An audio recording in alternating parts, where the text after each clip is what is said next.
touching on to, for example, you've talked about some pornography, you've talked a little bit maybe about, we need to talk a little bit about cyberbullying. So children are constantly on the internet, TikTok, Instagram, Facebook, this one, that one. And there is so much cyberbullying going on. How can we protect children from being, the person who gets abused by others online? And if they are abused, how do we help them? I mean, I've seen, teenagers being bullied by other people online. You're too skinny, you're too fat, you're too tall, you're too short, you're too this, you're too that. And then they don't know what to do, and it becomes a huge problem. And then, it becomes, it stops being only online, then it becomes at school as well, because the people who are bullying you online are also your classmates. So how do we navigate that? Have you got 2 days? One of the things, because it's so funny when I talk to kids about this, with teenagers especially, I tell them that I've been cyberbullied, and the kids go, "But Miss, you're old." It happens to old people too. I've actually had a TikTok video that's been seen nearly 500,000 times, but it was only because of the trolls, to be honest. So one of the things is don't feed the trolls. That's my sort of mantra. Don't respond. Block them. So what I teach children is, if somebody's bullying you, it's here in Australia, it's against the law. People now, we had a young girl take her own life, and because of that, we now have legislation that if a child hurts themselves, then the bully can be charged. Mm-hmm. So we need evidence. So you take a screenshot, block them, delete it, report it. So again, it comes back to having this safety team of people that children can talk to about anything.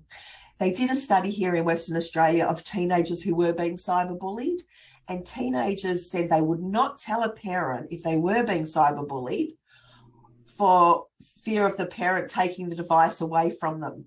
Mm. And so also here in Australia, we have somebody called the E-Safety Commission. We've got the E-Safety Commissioner who's in charge of the commission. And I actually walk children through. I take them onto their website, and they've got a column for if you're being cyberbullied, a column for if you've seen explicit content, or if you've been sent naked pictures or have sent naked pictures, where you can report that. And I physically walk the young people through it. We make up a story, and I show them how to physically make the report.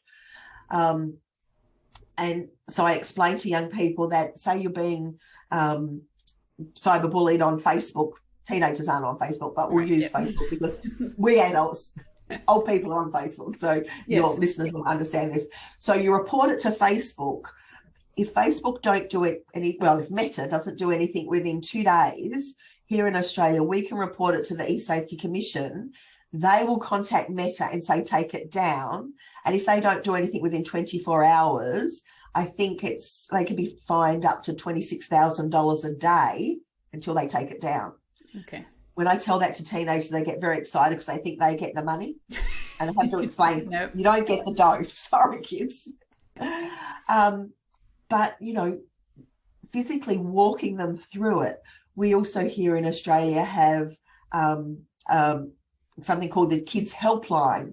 Mm-hmm. And I physically ring the Kids Helpline with every class from 7-year-olds up. I ring the Kids Helpline with the whole class to show them what it's like. We have ads on the telly, and the kids have heard of the Kids Helpline, but it's not until by physically ringing it, it takes away that scariness. Mm-hmm. And kids will go, "Oh, Holly, that wasn't a simulator. That was a real person." And, the classic comments that come out of their mouth. So that's another extension of the safety team, that if you can't talk to an adult because you think you'll get into trouble, there are other avenues where, the Kids Helpline, the E-Safety Commission, you don't have to deal with this by yourself. But so take a screenshot, delete them, block them, and then report it is the advice that I give. But also we need to talk to young people about, if you see this happening to a friend of yours, don't go on there and say, hey, leave them alone, because then the troll will turn on them. Yes. But to support them face to face and in the private messaging, saying, nobody feels like that. Don't listen to them. But, you know, not to be an upstander, not a bystander. And actually, if you see it happening to a friend of yours, then you can report it to somebody that you trust, because way too many of our young people are taking their own lives. Yes. And, you know, because as an adult, I know how hard it was for me. And, you know, my brain's fully formed. It's not my whole life. But still, that happened probably when I was first cyberbullied, probably happened about 6 years ago. The first thing I still do in the morning is grab my phone, because not everybody wants me to talk to kids about, you know, there are people out there who would love to shut me up. The first thing I do in the morning is grab my phone just to make sure nobody else has made horrible comments. And my husband goes, oh, for goodness sake, Holly, you're not a 12-year-old, put your phone down. But he doesn't understand. I still get anxious, and, you know, you still get your early warning signs every time you pick up your phone, because you think, gosh, is it going to be there again? So kids are living with these early warning signs the whole time, and it just adds more pressure. You know, we've already got kids that are having problematic, you know, social media time. Yep. But then when you've got the cyberbullying on the top, it's sort of like, again, a double-edged sword. They want to be on it, but then they've got to go and check it to make sure people aren't being horrible to them. And so as an adult, I know how difficult it can be. And what's the best way to talk to children and explain that no means no to them? Consent, love it. We have to, again, model consent. If you were holding a toddler and I wanted to cuddle, I'd go, can I have a cuddle? And if they put out their arms, I'd take them. If they cuddled into you, I wouldn't take them. Mm-hmm. So we really need to explain. And, you know, for years and years and years, we've always made children share their toys and things like that. Yeah. So we're not, you know, we say, well, no, I don't want to share my toy. And that should be okay. We also need to explain. So the example that I use with children, when I've got a class of children, I say, put up your hand who likes being tickled. And of course, most of the kids will put up their hand. And I'll go up to a child and say, okay, who doesn't like to be tickled? And if any children have got their hand up, I'll go up to them and say, well, can I tickle you? And they usually sit on the carpet going, you're the teacher, do what you like. Or no, if you don't like it, you've got the right to say you don't like it. Or even if you did like it, we keep going and going till they're just about wetting their pants. And when they say stop, do we stop? Yeah. Not usually, because it's hilarious. Yeah. So I'll choose a child and then they'll say either yes or no. And then if they say no, I'll say, oh, come on, please let me tickle you. No. Come on, let me tickle you. You're making me look bad in front of the class. Let me tickle you.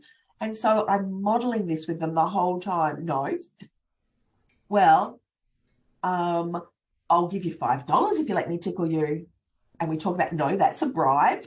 Mm-hmm. If you don't let me tickle you, I'm going to hurt you. No, that's a threat. People aren't allowed to threaten you. But especially for children, the big one is, I won't be your friend. Mm. Yep. You're not allowed to do that. Friendship, you know, in a friendship, there is nobody that has more power over anybody else, and it shouldn't be a test of friendship. So again, you can model this and practice this with children really easily without frightening them. But as soon as they say no, so if I'm tickling them and they say stop, I stop straight away.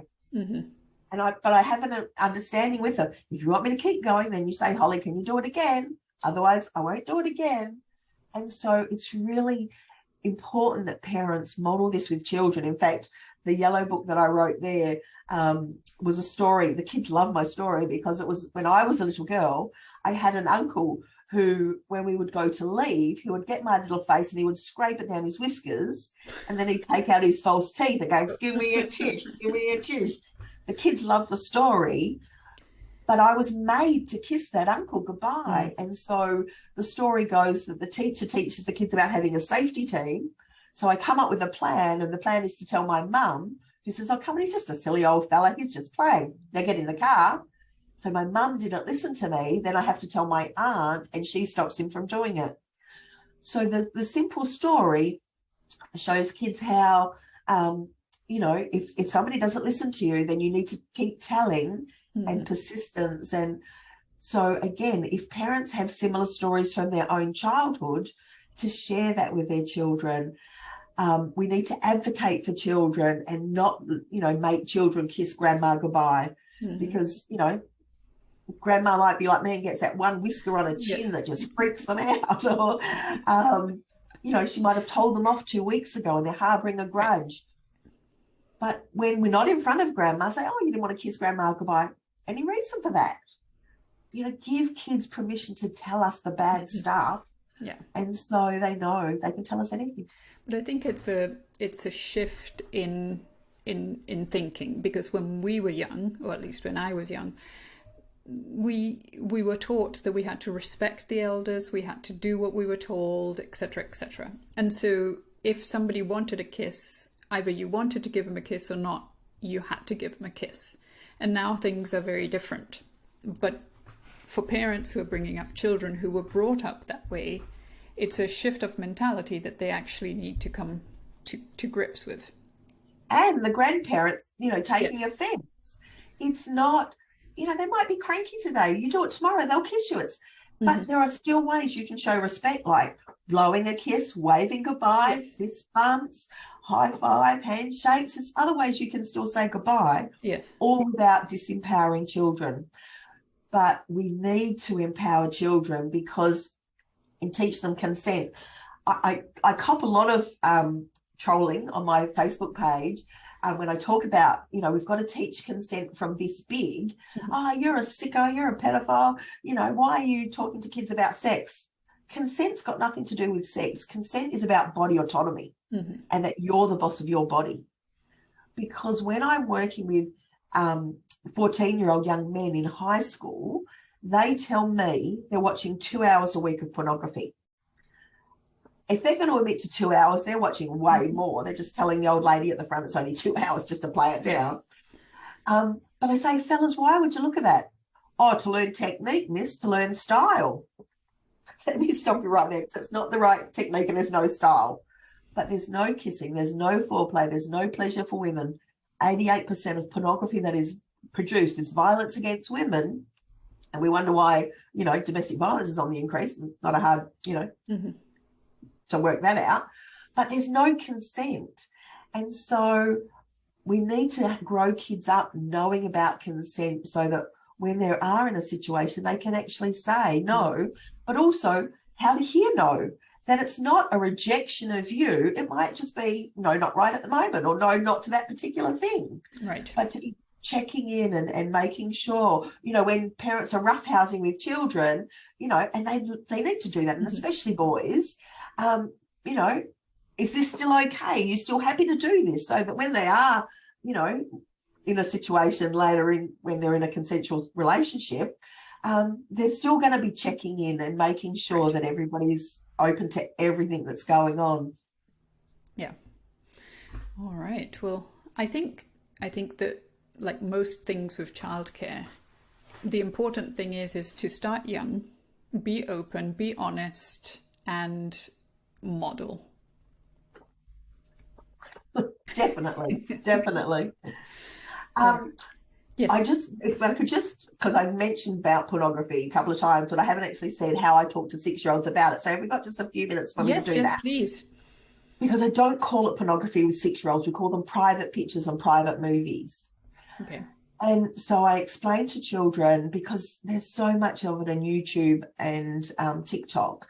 So I brainstorm with kids, where might kids see pictures or movies, and we call them private pictures and private movies. Where might kids see that? These are 5-year-olds. This is answers from 5-year-olds. YouTube's usually first, TikTok's usually second, and then it's Instagram, Snapchat, Netflix. They know it all. I haven't put the words in their mouth. They know that.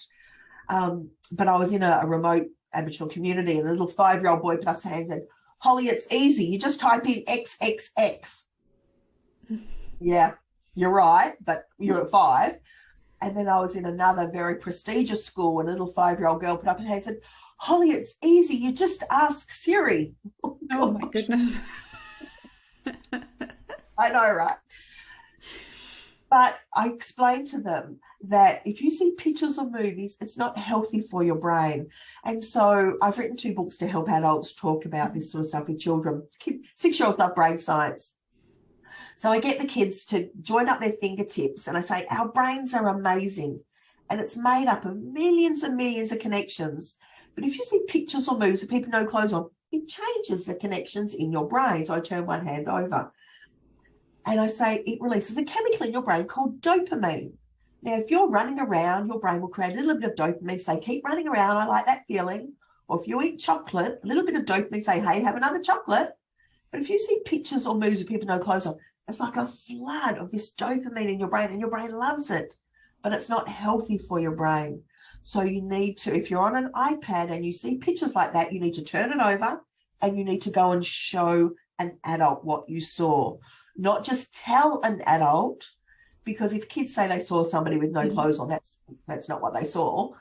An adult needs to see what the kids have seen, because I have children describing flashbacks. They're having nightmares.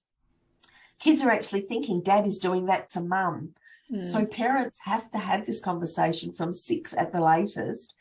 And, you know, parents will say, oh, but Holly, you know, my kids don't go on YouTube and, you know, we do this and we do that. And one of the places kids tell me that they see pornography is they take their iPads to the grandparents' house because at home they might have, you know, filtering systems, but grandparents don't have that.